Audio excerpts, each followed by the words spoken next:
President Donald Trump has announced a primetime address tonight on the Iran war. Yesterday, he said the war could wrap up in 2 to 3 weeks, but it's not clear what he'll say this evening. Weijia Jiang spoke with the president about his plans. We'll be leaving very soon. President Trump said the U.S. continues to negotiate with Iran, but will soon be done with the war. I had one goal. They will have no nuclear weapon.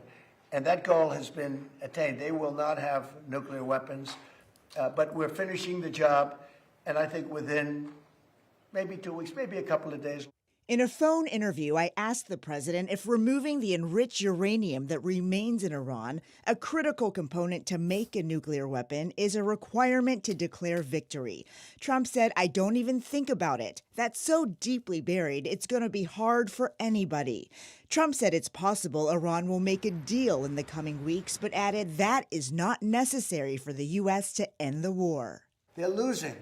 They admit they're losing. They're begging to make a deal.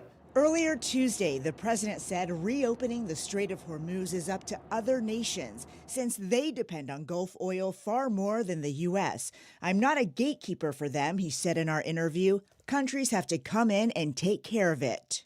They'll go right up there and they'll be able to fend for themselves. I think it'll be very safe, actually, but we have nothing to do with them. Iranian restrictions in the strait have caused gas prices in the U.S. to spike by almost 35% since the war began. All I have to do is leave Iran, and we'll be doing that very soon, and they'll become tumbling down.